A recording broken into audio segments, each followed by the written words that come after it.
যখন শহীদ জিয়ার কথা বলে আপনারা কতদূর জানেন জানি না, নাম শুনলেই চোখ দিয়ে পানি চলে আসে। এমন একজন মহান মানব তিনি ছিলেন, যিনি 4 বছরের মতন দেশ শাসন করছেন, বিনিময়ে একটা টাকাও তার কাছে পাওয়া যায়নি। কথা কন না কেন? আরাফাত আর কোকো দুই ভাইকে যখন ভর্তি করাতে গেছে, হাই স্কুলের হেড স্যার বলছে তোমাদের বাপের নাম কি? তাকে জিয়াউর রহমান বলতেছে। জিয়াউর রহমান তো বহু আছে, এটা কোন জিয়া? তখন দুই ভাই মায়ের মুখের দিকে তাকায়, মা খালি বলে জিয়াউর রহমান, ভর্তি করিলেন। বলে এটা কোন জিয়া? শেষ পর্যন্ত বলেছে প্রেসিডেন্ট জিয়া। তো স্যার লাভ ধরে বলতেছে তোমরা প্রেসিডেন্টের সন্তান আর তোমাকে গাঁত পুরান জামা।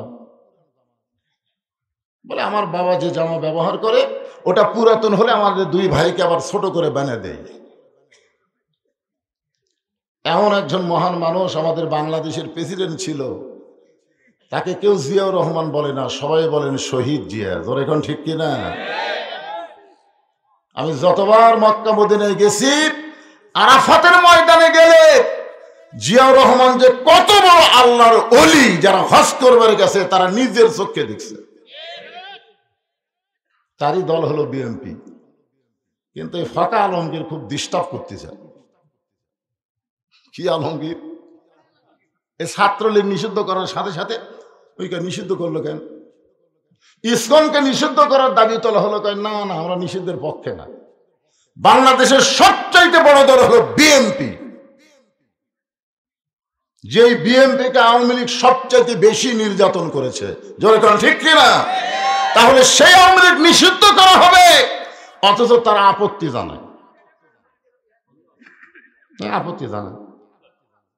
আগামীতে বাংলার জমিনে আওয়ামী লীগের আও করার কোনো সুযোগ নাই। জোরে কারণ কথা ঠিক কিনা? বিনা দোষে ইয়েতিমের সম্পদ মারছে, একটা মিথ্যা ধোয়া তুলে একটা সাবেক 3 বারের প্রধানমন্ত্রীকে জেলখানায় বন্দি রাখছে বিনা দোষে। এই যে তারেক জিয়ার কথা বললো, কোমর ভাঙ্গা দিছে কেন? আপনারা কি মনে করেন বিচার সব কি উঠে গেছে? যখন আছে না নাই? হ্যাঁ, আল্লাহ যদি ন্যাংটা করে নেওয়ার পরে আমাকেও তো করার কিছু আছে রে ভাই। তো ইজ্জুমান তাশা অতুযিল্লু মান তাশা বিয়াদিকাল খায়র ইন্নাকা আলা কুল্লি শাইইন কাদির। আবুল বাশার ভাইয়ের জন্য আমি প্রাণ খুলে দোয়া করি, আল্লাহ তাকে যোগ্য নেতৃত্বের আসনে নিয়ে যাক। সকলে বলে আমিন। আজকের এই মাহফিলের সম্মানিত বিশেষ অতিথিবৃন্দ, প্রধান পৃষ্ঠপোষক, সম্মানিত সুধীজন যাদের নাম বিজ্ঞাপনে আছে, সমস্ত আলেম ওলামা যারা আপনাদের মাঝে মাঝে বসে আছেন, মঞ্চে আছেন, মাগরিবের নামাজের পর থেকে অত্যন্ত সুন্দর সুন্দর কথা আপনাদেরকে আলোচনা করে শোনাইছেন আলেম ওলামা সহ সমস্ত বক্তাদেরকে অন্তরের অন্তঃস্থল থেকে আমি শুভেচ্ছা জ্ঞাপন করছি। এই মুহূর্তে আমার সামনে যারা বসে আছেন, কেউ কেউ দাঁড়িয়েও আছেন। আসলে কখন দাঁড়ায় মানুষ জানেন? যে নতুন করে বক্তা আইছে, ও আর ষাটে কি ষাটে না, আগেই বসম এ চিন্তা করে। দেখি তো ডানে থেকে কিছুক্ষণ, ও আর যদি ষাটে তাহলে বসম, না ষাটে চলে যাবো। এটা নতুন বক্তা, আমার মতন ওই পুরাতন বক্তা। আরে আমি বাংলাদেশের অনেক জায়গাতে এখনো যাওয়াই পড়েনি, অথচ আমার ওয়াজ শুনে ওরা মুখস্থ করছে। আমি সাতক্ষীরাতে প্রথম যখন যাই, সাতক্ষীরা বুঝতেছেন, জায়গার নাম হলো শ্যামনগর, একেবারে ওই যে আইলা হয়েছিল না বন্যা, ওই এলাকা। তো ওরা মাইকিং করছে, হুঁশনাই বক্তা, বক্তার নাম দিছে হুঁশনাই। হুঁশনাই বক্তা সুদূর বগুড়া থেকে আসতেছে, গোটা এলাকা মাইকিং করছে হুঁশনাই। তো এখন আমি তখন গাড়ি নিয়ে গেলাম, আমি যখন গাড়ির থেকে নামতেছি তখন বলে হুঁশনাই বক্তাকে আপনি? আমি কইলাম কে? আমার নাম হলো বদরুল রশিদ। এরা কয় হুঁশনাই, মানে বদরুল রশিদ চিনি না, হুঁশনাই চিনি। তোমার হুঁশ নাই? শুনেন আপনারা? যাই দেখি ভাইজান হাজার হাজার না লাখ লাখ খালি মানুষ এই কালো মানুষটাকে দেখতেছে আর বলতেছে কত শুনেছি কত শুনেছি। চিন্তা করছেন যারা দেখেনি তারাও শোনার জন্য বসে আছে, আর আপনারা তো আমার দেখছেন। আমার এলাকার মানুষ বসেন না কেন পারে? কোরআনের মাহফিলে দাঁড়ানো হলো চরম বেয়াদবি, যার উপর বেয়াদবি নাই চরম বেয়াদবি হলো দাঁড়িয়ে থাকা, আর বসাটা হলো সবচাইতে আদবি। সুবহানাল্লাহ না কেন? এর জন্য যারা দাঁড়িয়ে আছেন এবং যারা বসে আছেন সকলকেই অন্তরের অন্তঃস্থল থেকে আমি শুভেচ্ছা জ্ঞাপন করছি।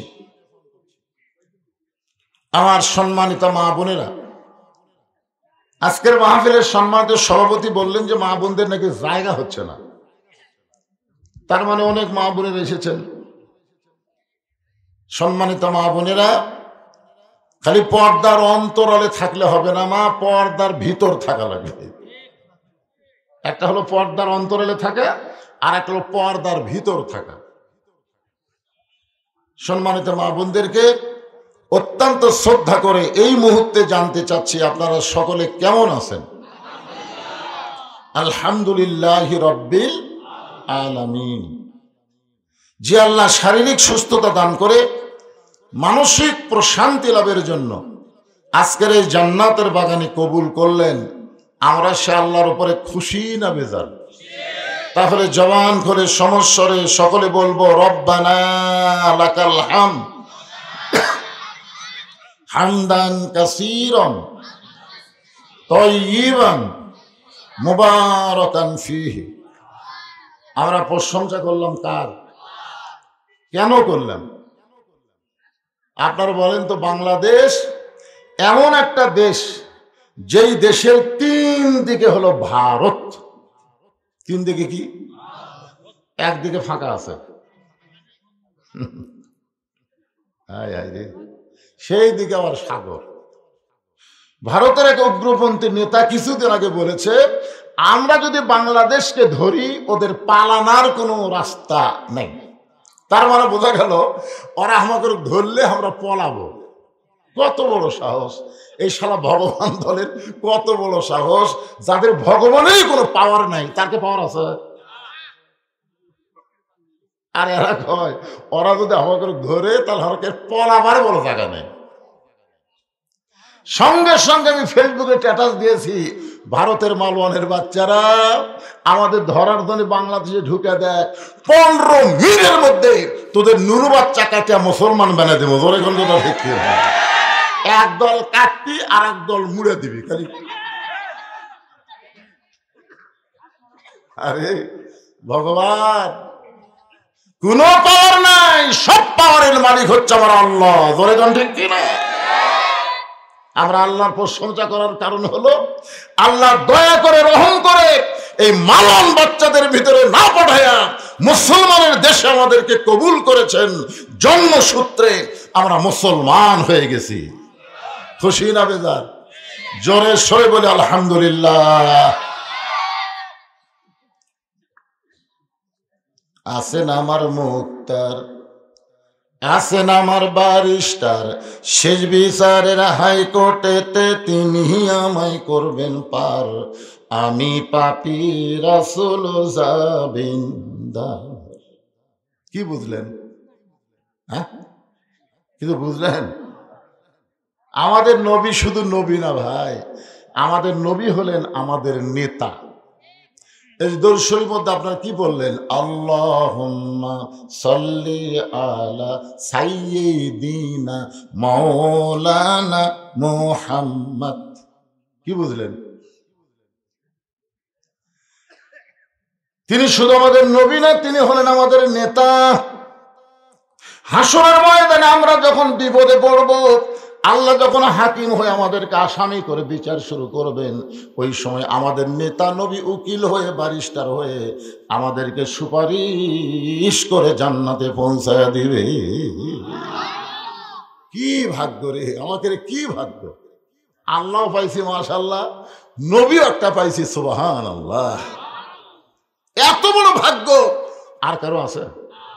আল্লাহর দিক দিয়ে আমরা কয় নম্বর পাচ্ছি? আয় আয়, খালি 1 নম্বর, কুল হুয়াল্লাহু আহাদ আল্লাহুস সামাদ লাম ইয়ালিদ ওয়া লাম ইউলাদ ওয়া লাম ইয়াকুল লাহু কুফুয়ান আহাদ। আচ্ছা, আমরা যাকে নবী পাইছি সেটা কয় নম্বর? কথা কয় না, খালি 1 নম্বর। সাইয়্যিদুল আম্বিয়া সাইয়্যিদুল মুরসালিন, এমন একজন নবীর উম্মত যিনি হলেন ওমা আরসালনাকা ইল্লা রাহমাতাল লিল আলামিন। খুশি না বেজার? তাহলে জবান করে আরেকবার বলি আলহামদুলিল্লাহ। এখন আসেন, আল্লাহর প্রশংসা করার কারণ হলো এই যে আপনারা কোরআন থেকে আলোচনা শুনবেন, শুনবেন না? শুনবেন। আমার আগে যে এক ছেলে ওয়াজ করলো, আব্দুল ওহাব নাকি না? আব্দুল ওহাব, কিয়ামত সম্পর্কে এত সুন্দর আলোচনা করলেন। কিয়ামত তো বাংলাদেশে হয়েই গেছে সবার জন্য না, দোয়াইনুস ক্ষমতার বসা হাসিনের জন্য, জোরে খান কথা ঠিক কিনা? আর এই আওয়ামী লীগ, কিয়ামত কিন্তু হয়ে গেছে। এখন আওয়ামী লীগ, যুবলীগ, ছাত্রলীগ নাই, এখন আছে হতাশা লীগ, আফসোস লীগ আর গুজব লীগ। জোরে খান কি লীগ? কিয়ামত মানে কি? খারাপ হয়ে গেছিল, ভেঙে গেছে, খারাপ হয়ে গেছিল, ভেঙে যাওয়ার না হলো কিয়ামত। কি বুঝলেন? হ্যাঁ, তো আমি আপনাদের সামনে এই পবিত্র কোরআনে একটা আয়াত তেলাওয়াত করেছি, এইটাকে নিয়েই সামনে আছে আলোচনা। তবে আলোচনা করার আগে আমি আপনাদের কাছে জানতে চাচ্ছি, এই কোরআনে কোনো সন্দেহ আছে? সবাই কিন্তু বুঝে শুনে বলবেন, এ কোরআনে কোনো ধোঁকা আছে? এই কোরআনে কোনো গোজামির আছে? এখন আপনারা বলেন তো, বাংলাদেশ যে আইন দিয়ে চলতেছে মানুষের তৈরি করা, এ আইনের মধ্যে কোনো সন্দেহ আছে? এ আইনে কোনো ধোঁকা আছে? এ আইনে কোনো গোজামিল আছে? কি বুঝলেন? আচ্ছা, এই যে সংবিধান বাংলাদেশের জন্য চলতেছে, যে সংবিধানে বাংলাদেশ চলে, কেউ কেউ বলে ডক্টর কামাল লেখছে, যাই হোক, যে সংবিধানে বাংলাদেশ চলে, এই সংবিধানে সন্দেহ আছে? কথা কয় না, ধোঁকা, গোজামিল। তাহলে বাশার সাহেব ভুল কইছে, 80% মুসলমান না, আমরা বাংলাদেশে 92% মুসলমান। জোরে কোন ঠিক কিনা? তাহলে 92% মুসলমান আমরা ধোঁকা, সন্দেহ, গোজামিলকে মানতে চাই না। আমরা আগামীতে মানতে চাই নির্ভেজাল, নিঃসন্দেহ আল্লাহর কোরআনের বাংলাদেশ। জোরে বলেন কথা ঠিক কিনা? হ্যাঁ, যদি কোরআন দিয়ে আমাদের বাংলাদেশ চলে, তাহলে আমাদের চরিত্রটা কেমন হবে? ফুল একটা জিনিস হলো, আরে আমরা একটা ঝাঁকির মাথা কই, ফুলের মতো। এক জায়গায় আমি বলছি বিশ্বনবীর চরিত্র সব কয় ফুলের মতো পবিত্র। আল্লাহ বলেছেন ইন্নাকা লাআলা খুলুকিন আযীম।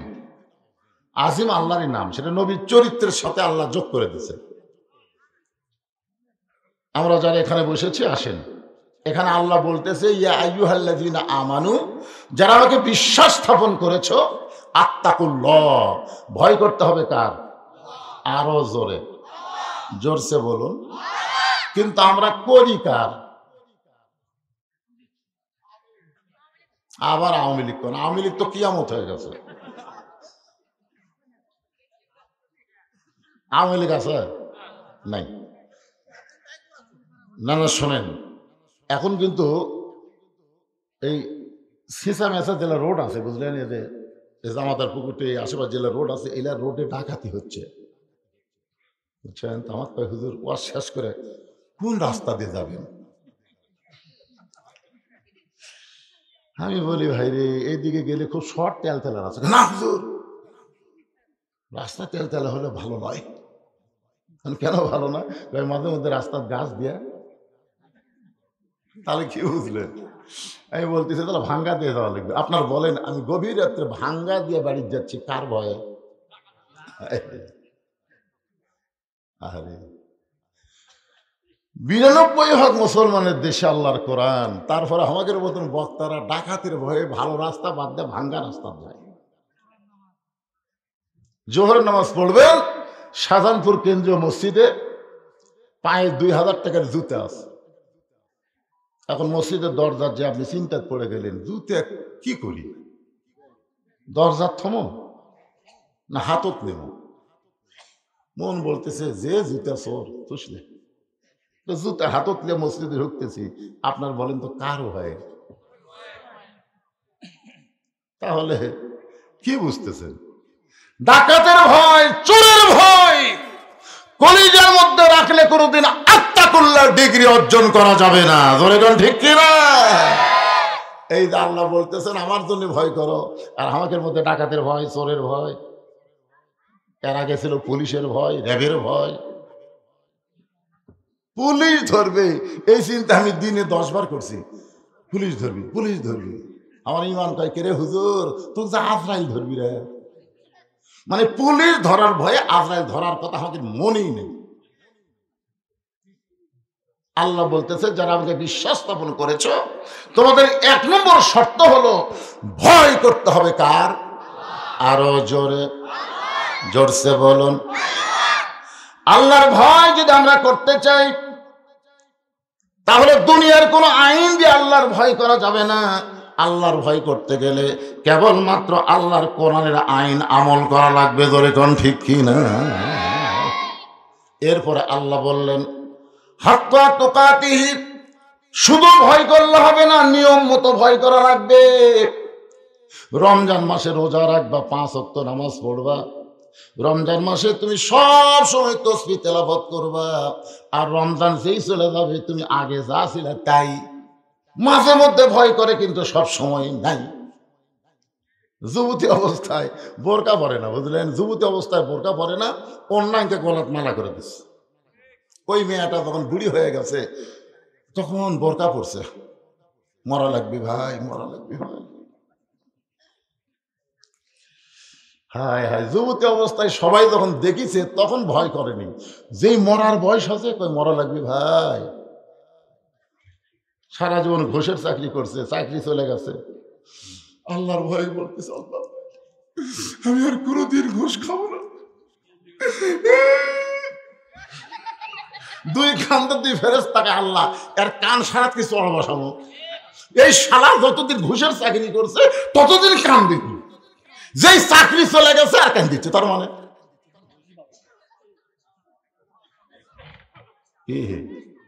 এই জন্য হাক্কা তুকাতিহি, এই জিনিসটা আপনাকে বোঝা লাগবে। রাজি আছেন তো ইনশাল্লাহ? বাংলাদেশের মতন 96টা দেশের খলিফা নাম হলো হযরত ওমর। আত্তাকুল্লাহ হাক্কা তুকাতিহি, এই 2টা শব্দকে একসঙ্গে করে নিয়ে আমি আপনাদেরকে নিয়ে যাচ্ছি আল্লাহর কোরআন শরীফকে হাতে নিয়ে। একটু মনোযোগ দিয়ে শুনবেন। মসজিদের মেম্বরে বসে নিজের গালে নিজে চড় মারতেছেন। ডান হাতে ডান গালে চড় মারে, আর বাম হাতে বাম গালে চড় মারে। তখন তিনি হচ্ছেন বাংলাদেশের মতন 96টা দেশের খলিফা। সুবহানাল্লাহ। নিজের গালে নিজেই চড়াই। এমন সময় ওসমান গনি মসজিদের মধ্যে গিয়ে বলে আমিরুল মুমিনিন, আপনি কি পাগল হয়ে গেলেন? নিজের গালে নিজে কেন চড় মারতেছেন? ওমর ফারুক বল ওসমান মিন শাররিল ওয়াসওয়াসিল খান্নাস। ওসমান, আমার ভিতরের খান্নাস আমাকে ধোঁকা দিছে। তো ওসমান গনি বলতেছে কি ধোঁকা? বলে ধোঁকা আমার ভিতরের খান্নাস আমাকে বলতেছে আমি নাকি অর্ধ পৃথিবীর খলিফা। ওসমান গনি বলতেছে ঠিকই তো কইছে, আপনি তো অর্ধ পৃথিবীরই খলিফা, তার ধোঁকা দিল কোন জায়গা? ওমর ফারুক বলতেছেন আমি যদি বর্তমান অর্ধ পৃথিবীর খলিফা হয় তাহলে আমার অতীতের খবর কি?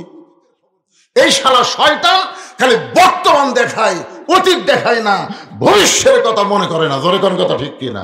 হাসিনা যদি অতীতের চিন্তা করতো, ধর বাপক কি করলো, মানুষ জানাজা পর্যন্ত করলো না, ওই ভারত পলে গেল, ইন্ডিয়া কি শিক্ষা দিল, বাংলাদেশের শহীদ জাতিকে রাজনীতি করার অতীতে একটা পারমিশন দিল, ওই পারমিশন পায় রাজনীতি কইরা সব অতীত ভুলে গিয়া বর্তমানে সিয়ার লিয়া কয় ভোট আর দেব না, এই সিয়ার আর আমি ছাড়বো না। কি হনু রে, আর ভবিষ্যৎ কি চিন্তা করেন। ওমর ফারুক অর্ধ পৃথিবীর খলিফা হওয়ার পরে বলতেছে, ওসমান আমার নফস আমাকে ধোকা দিয়েছে, আমাকে বলতেছে আমি অর্ধ পৃথিবীর খলিফা। ওসমান গনি বলতেছে ঠিকই তো কইছে। ওমর ফারুক বললেন তার অতীত,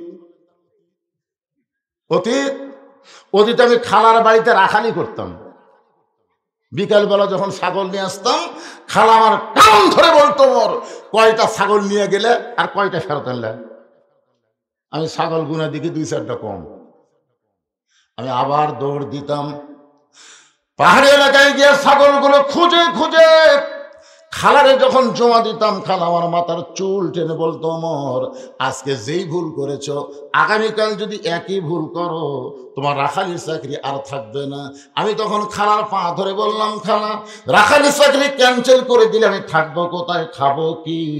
যে ওমর একদিন রাখালির চাকরি রক্ষা করার জন্যে খালার পা ধরে কেঁদেছে, আজকে সেই ওমরকে আল্লাহ অর্ধ পৃথিবীর খলিফা বানায় দিছে। এটা ওমরের যোগ্যতাই নয়, এটা কেবলমাত্র আল্লাহর কোরআনের যোগ্যতা। কি ভাবতেছেন রশিদ, তোর অতীতের খবর কি রে? অতীতে আমি রাস্তার ডায়েরি লিয়ে ঘুরতাম, একটা ডায়েরি, তখন তো ডায়েরি আসলে নোটবুক, যে কোনো টুপিওয়ালা দেখলে বলতাম, ভাই আমি ওয়াজ করে পারি, ভাই আমার দাওয়াত দেন। ভাই না রে, আপনার ওয়াজ তো কোনদিন শুনিনি, আপনার ওয়াজ তো কোনদিন শুনিনি, থাক ধৈর্য ধরেনি, মন খুবই খারাপ, যাকে দেখি তাই ভাই ভাই আমার দাওয়াত দেন। যে গ্রামে মাহফিল হয় সেই গ্রামে যাই বলি, আপনার কি মাহফিল করবেন না? কিছু কর্ম তো আমি ওয়াজ করে পারি, আজ পর্যন্ত কেউ জানে না শোনে না ওয়াজ করে পারে। এইরকম ঘুরে ঘুরে 100 জায়গায় গেলে 10টা দাওয়াত আমি পাতাম, এটা হলো আমার অতীত। আর আমার বর্তমান হলো এত দাওয়াতের চাপ, প্রতিদিন দলে দলে মানুষ যায়, ভয় আমি 3 তালা লুকা থাকি, সিসি ক্যামেরা দিয়ে দেখি। আর আমার সেক্রেটারি বলি যে নাস্তা পানি করে বিদায় করে দিয়ে 2 বছর কোনো ফাঁকা নেই। এটা হলো আমার বর্তমান। আর আমার ভবিষ্যৎ হলো মসজিদের খাটনি খালি তাকে আছে যে তোকে আর 3 তালা লুকা থাকা লাগবে না, অতি শীঘ্রই তো টাইনে নামে সাদা কাপড়ের কাপড় চকলেটের বোতল মোড়ায়া গোরস্থানে ঢুকানো হবে। জোরে কোন কথা ঠিক কি না? কি বুঝতেছেন? আরে খালি ক্ষমতার চেয়ার পায় মানুষ যদি অতীত আর ভবিষ্যৎ চিন্তা করে, ওই কোনোদিন ফ্যাসিস্ট হবে না, ওই কোনোদিন স্বৈরাচারী হবে না। ওর ভিতরে থাকবে আত্তাকুল্লাহ হাক্কা তুকাতিহি, শুধুমাত্র ভয় থাকবে কার? যে কোরআন হযরত ওমরকে অর্ধ খলিফা পৃথিবীর খলিফা বানায় দিল, সেই কোরআনের শক্তি আছে না নাই? আমাদের বাংলাদেশের খবর কি আছে? হ্যাঁ, আপনারা যে কি জায়গার থেকে কি কথা বলতেছেন? আছে ক্ষমতা, আছে কোরআন ক্ষমতা আমাকে দেশে আছে। আমি দিনের বেলা যে মাহফিল করলাম বুঝলেন, ওখানে একটু তকবির নিয়ে কথা বলতেছি, তাতেই বিএনপির এক নেতা সেই গরম। আমি কইলাম আওয়ামী লীগ ক্ষমতা থাকতে যে গরম দেখাচ্ছে, এরা ক্ষমতা না থাকতে তো সেই গরম দেয়। এরা যদি সামনে ক্ষমতা যায়, আওয়ামী লীগ যা করছে তার চাইতে এরা বেশি করবে। আমি যেই কইছি সব দেখা হলো শেষ, আগামীতে দেখবো আল্লাহর কোরআনের বাংলাদেশ। তুই যদি মুসলমানের বাচ্চা হোস, যে দলিতর কোরআনের বিরুদ্ধে একটা কথা বলার সুযোগ নাই। জোরে কোন ঠিক কি না?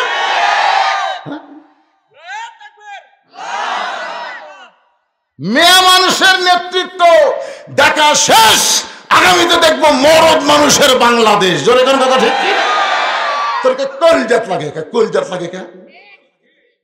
আমি কি আমার বাপের কথা বলছি? বুখারী শরীফের হাদিস খুলে দেখো, মা তারাক্তু বাদি আলা উম্মতি ফিতনাতুন আদালার রাজুল মিনান নিসা, রাওয়াহুল বুখারী কিতাবুল ফিতান। এই যে হুজুর বসে আছে, বুখারী শরীফের হাদিস। আল্লাহ রাসূল বলেছেন, আমার পরে আমার উম্মতের জন্য সবচাইতে বড় বিপদ হলো মরদ মানুষের জন্য নারী নেত্রী হওয়া। এটা আমার কথা। হালাকাতের রাজুল হিনা তাতে নেশা, পুরুষ জাতি তখনই ধ্বংস হবে যখন পুরুষেরা নারীদের আনুগত্য করবে। তুমি যদি মুসলমানের বাচ্চা হও, তুমি মসজিদের বাহিরে যে দল করো, কিন্তু আজান দেওয়ার পরে মসজিদ ঢুকলে তুমি আওয়ামী লীগ, বিএনপি, জাতীয় পার্টি, জামাত হলে হবে না, এক কাতারবদ্ধ হয়ে নামাজ পড়া লাগবে। জোরে কোন কথা ঠিক কিনা? মসজিদের বাইরে তুমি 40 দল করো, আল্লাহ মাফতাহলি আবু বাবা রহমাতিক বলে ভিতরে ঢুকলে আর কোনো দল চলবি না। আওয়ামী লীগ টাইনে কাতরে দেওয়া লাগবি, বিএনপি পিছনে টাইনে সামনে দেওয়া লাগবি, জামাত ইসলাম দরকার ইমামতি করা লাগবে। জোরে কোন কথা ঠিক কথা না?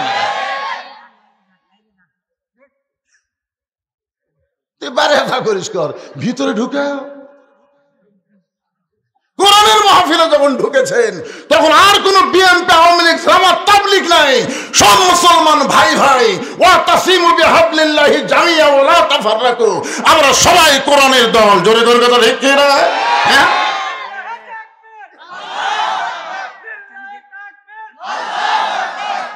বেড়া যান, আপনি দল করেন, বেড়া যান। শোনেন, খালি ভিন্ন হলে কাঁচা হয়। 12টা ডিম দিছে, 10টার বাচ্চা হচ্ছে। ডিম দিন 12টা, বাচ্চা হলো 10টা। কারণ কি রে? কারণ হলো এই 10টা মুরগির তলে আসলো রে পাগলা, আর এই 2টা খালি বেড়ে গেছে। রাগ করে খাই ভাইজিয়া খামো, সেই ভাঙ্গিছে ভাই, সত্যি রাগ ধরে ভাইজিয়া খাবো। আল্লাহর কোরআন থেকে যে বাহিরে যাবে সে কাজিয়ার ডিমের মতন পচে যাবে। জোরে কোন কথা ঠিক না? একটু মনোযোগ দিয়ে শুনবেন। আল্লাহর কোরআনের কেমন পাওয়ার, এইটা দেখার জন্য হযরত ওমর সরজমিনে ছদ্মবেশে মদিনার অলি গলি ঘুরতেছে শুধুমাত্র আল্লাহর কোরআনকে দেখার জন্য।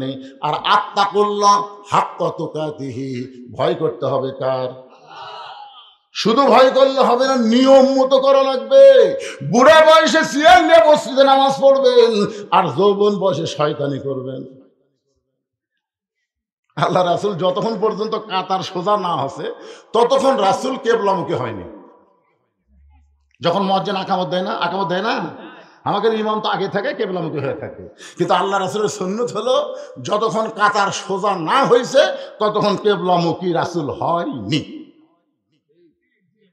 ওই জায়গা ফাঁকা বন্ধ করো, ওই ফাঁকের মধ্যে শয়তান ঢুকতেছে। একজন লম্বা মানুষ, একজন খাটো মানুষ, তোমরা কি দিয়ে কাতার সোজা করতেছে? পায়ের গোড়ালি দিয়ে করো, কারো পাও 3 পা হাত, কারো পাও আধা হাত। আগা দিয়া হবি না, গোড়া দিয়া করা লাগবি। এখন শালাক শয়তান যুবন বয়সে শয়তানি করছে, বুড়া বয়সে চেয়ার ধরছে। শয়তান চেয়ার এখন সামনে কাতার বসছে। এখন কেরে গোড়া সোজা করবি, ওর পাওয়া গেছে কোটি। মসজিদটা বের করে বারান্দা থোয়া লাগবে। জোরে করে কথা ঠিক। যখন হবে চামড়া ঢিল, আল্লাহর সাথে দিস মিল। 7 বছর থেকে নামাজের তালিম দেওয়া লাগবে, 10 বছর থেকে জোর করে ঘাট ধরে মসজিদে নিয়ে যাওয়া লাগবে। জোরে করে কথা ঠিক কি না? আমাদের যুবকগুলো যদি 5 ওয়াক্ত নামাজ পড়ে আর কোনো টেনশন নাই, 4G 5G মোবাইল যদি ওর হাতে থাকে, ওই জীবনে অশ্লীল ভিডিও দেখবে না। ইন্নাস সালাতা তানহানিল ফাহশাই ওয়াল মুনকার, একমাত্র নামাজে পারে মানুষকে যাবতীয় খারাপ থেকে বাঁচায় দিতে। জোরে কোন কথা ঠিক কি না? আত্তাকুল্লাহ, ভয় কোন সময়? চামড়া ঢিল হলে 3টা পর্যন্ত আর্জেন্টিনার খেলা দেখে, মেসি কিভাবে গোল করতেছে, কিভাবে কাটতেছে, আর চোখের ঘুম নাই। আর সালাত খায়রুন শোনার সাথে সাথে মরদার নাই, উঠে গেল। আদান শুনবি না থেকে ল্যাপ দিছে মাথার উপর, পাও বার হবি, টানে বুকের কাছে থসে, জানলাতে দেখলে মনে হয় চাউলের বস্তা ঢাকা আছে। আস্তে আস্তে ঘরের মধ্যে যান, ল্যাপের কোনা তুলে দেখেন ল্যাপের তলে ওর সাইজ, আর সকালবেলা সাইড ঠিবে কুত্তার সাইজ, একই সাইজ। ফজরের নামাজ বাদ দিয়ে ঘুম পাড়ে যারা, কুত্তার মতো মানুষ তারা। ধরে কোন কথা ঠিক কিনা? আমার সাথে ভালো লাগবে। ফজর নামাজ বাদ দিয়ে ঘুম পাড়ে যারা, কুত্তার আমল করে তারা। ধরে কোন তার আমল? কথা কন না কেন? ফজর পড়বেন না?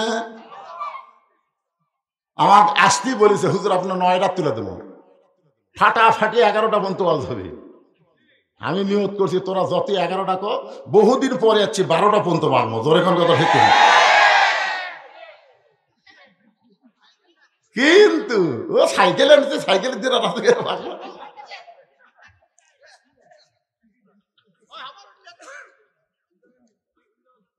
ফজরের নামাজ জামাতে পড়া লাগবে। এই জন্য ফজরের নামাজ বাদ দিয়ে ঘুম পাড়ে যারা কুত্তার আমল করে তা বলতে পারবেন ভাইজান?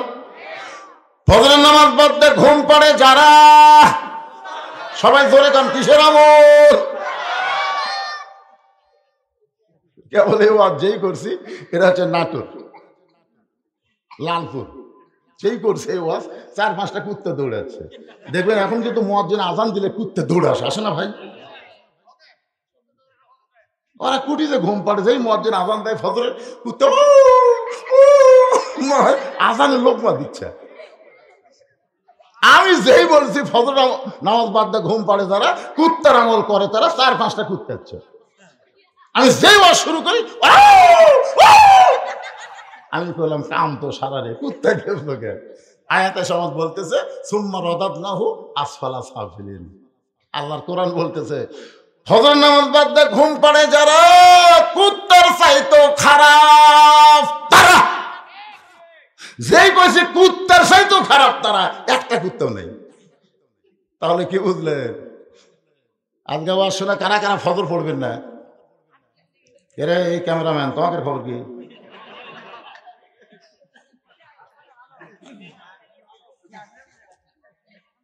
এরা যা আমার ভাইরাল করলো ভাই, এই যে 300 টাকার পার্টি, কথা বলছে 300 টাকার পার্টি, আজকে এত টাকা হলো, এই যে ওয়াজগুলো সব বিশ্বে চলে গেল। কিন্তু এরা যদি নামাজ না পড়ে আল্লাহ আগে হাত ধরবে। বাজান ও বাজান, এখন থেকে পড়ো বাবা, কি করবে? আত্তাকুল্লাহ হাক্কা তুকাতিহি বুঝানোর জন্য বলতে যে হযরত ওমর ছদ্মবেশে মদিনার অলি গলি ঘুরতে গিয়ে দেখে বিস্তীর্ণ মরুভূমির ভিতরে একজন রাখাল উট আর দুম্বা চড়ায়। হযরত ওমর আল্লাহর কোরআন আত্তাকুল্লাহ দেখার জন্য রাখালকে সালাম দিলেন, আসসালামু আলাইকুম রাখাল ভাই, আমার পেটে ক্ষুধা লাগছে, আমি উটের 1 পেয়ালা দুধ চাই। রাখাল মুস্কি মুস্কি হাসে। ওমর ফারুক বলে রাখাল, আমি তোমার সালাম দিলাম, উটের দুধ চাইলাম, তুমি সালামের উত্তর দিলে না, উটের দুধ দিবা কেনা সেটাও তো বলো না, তুমি খালি মুস্কি মুস্কি হাসো। রাখাল বলে পথিক, তোমার সালামের উত্তরও দিব না, তোমাকে উটের দুধ আমি দিবার পারবো না। ওমর ফারুক বললেন আমার অপরাধ কি? রাখাল বলে তোমার অপরাধ হলো আগে তোমার পরিচয় জানতে হবে। ওমর ফারুক চিন্তায় পড়ে গেলেন, আমি ছদ্মবেশে আল্লাহর কোরআনকে দেখার জন্য আত্তাকুল্লাহ হাক্কা তুকাতিহি জানার জন্য বের হয়েছি, এখন যদি আমার পরিচয় দেই তাহলে গুমুর ফাঁস হয়ে যাবে। এমন সময় আল্লাহর কোরআন বলে ওমর, রাখাল যখন তোমার পরিচয় চাইছে তুমি আসল পরিচয় দাও। তোমার আসল পরিচয় হলো মিল্লাতা আবিকুম ইব্রাহিম ওয়া সাম্মাকুমুল মুসলিমিন। আল্লাহর ভয় কলিজার মধ্যে নিয়ে বলেন তো আমাকে জাতির পিতার নাম কি? সবাই বলতেছেন না। যার কলিজার মধ্যে ভয় থাকবে আল্লাহর, সে কোনোদিন শেখ মুজিব কবি না।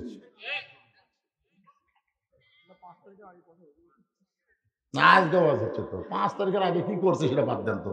আমরা 5 তারিখও কিয়ামত করছি, জোরে কোন কথা ঠিক কিনা? কিয়ামত শেষ, নতুন করে বাংলাদেশ জন্ম হচ্ছে আবু সাইদের রক্তের মাধ্যমে, জোরে কোন কথা ঠিক কিনা?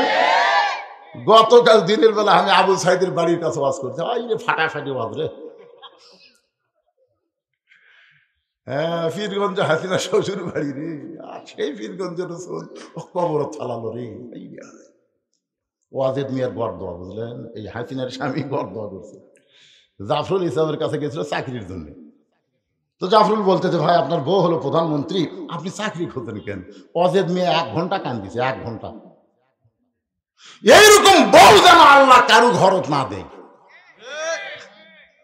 কারণ হাসিনা তার নিজের স্বামীর শান্তি দেয়নি, সে বাংলার মানুষকে কোনোদিনও শান্তি দিবে না। সে ভারতকে খুশি করার জন্য বাংলাদেশের ক্ষমতা দখল করেছিল, জোরে কোন ঠিক কি না? ভারত আমাকে পেঁয়াজ বন্ধ করে দিল, আমাকে চিনি বন্ধ করে দিল। কি রে ভারত, তুই আল্লাহ হচ্ছে নাকি রে? ভগবানের দল।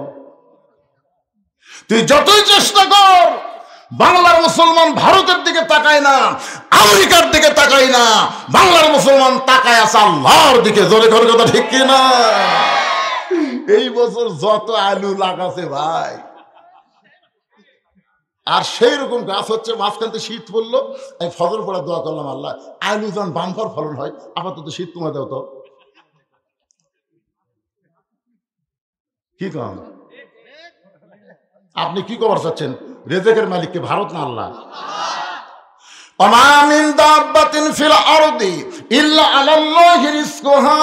পৃথিবীতে এমন কোন বিচরণশীল প্রাণী নাই যার রিজেকের ব্যবস্থা আল্লাহ করেনি। ভারতের মোদি আমাদের ভিসা ক্যান্সেল করে দিয়েছে, ভিসা বন্ধ করে দিয়েছে। এখন ভারতের লোকেরাই খালি কান দিচ্ছে। আমাদের হোটেল মার খাচ্ছে, আমাদের পেঁয়াজ গুলো সব পচে যাচ্ছে, আলু গুলো সব রাস্তা ফেলে দিছে, এগুলো সব বাংলাদেশে যেত। কার ক্ষতি? আল্লাহর মার দুনার ভার। কিছুদিন পরে দেখবেন ভারত খান খান হয়ে গেছে। কাজী ইব্রাহিম হুজুর বলেছে, ঢাকা মুসলমানকে আল্লাহ দিয়েছে, অতি সত্বর দিল্লিও মুসলমানকে আল্লাহ দিয়ে দিবে। কারণ ভারতের মধ্যে 30 কোটি মুসলমান বসবাস করে। আমরা বাংলাদেশে হলাম 20, ওরা হলো 30, পাকিস্তানি 35। তাহলে একবার যদি তকবীর দেয়, মালনের বাচ্চার নিংটি খুলে দৌড় মারবি। ধরে কোন ঠিক কিনা? কি মনে করতেছে? এই যুদ্ধের নাম হলো গজওয়াতুল হিন্দ। রাসূল বলে গেছেন, ভাইজান বাবরি মসজিদ ভাঙ্গা তোমরা রাম মন্দির বানাছো, তোমরা মনে করতেছো আল্লাহর রাগ নেই। যেরকম আল্লাহর রাগ আছে না? কথা আছে না? 400 বছরের পুরাতন বাবরি মসজিদ ভাঙ্গা রাম মন্দির বানানোর জায়গা ভারত নাই তো? অন্য ফাঁকা জায়গা না বানা মসজিদ ভাঙ্গা যখন রাম মন্দির বানাছো, তখন থেকে আল্লাহ খালি রাগ করে আছে। যেরকম কথা ঠিক কিনা? জাগা মতো মায়ের হবি, সেই মায়ের।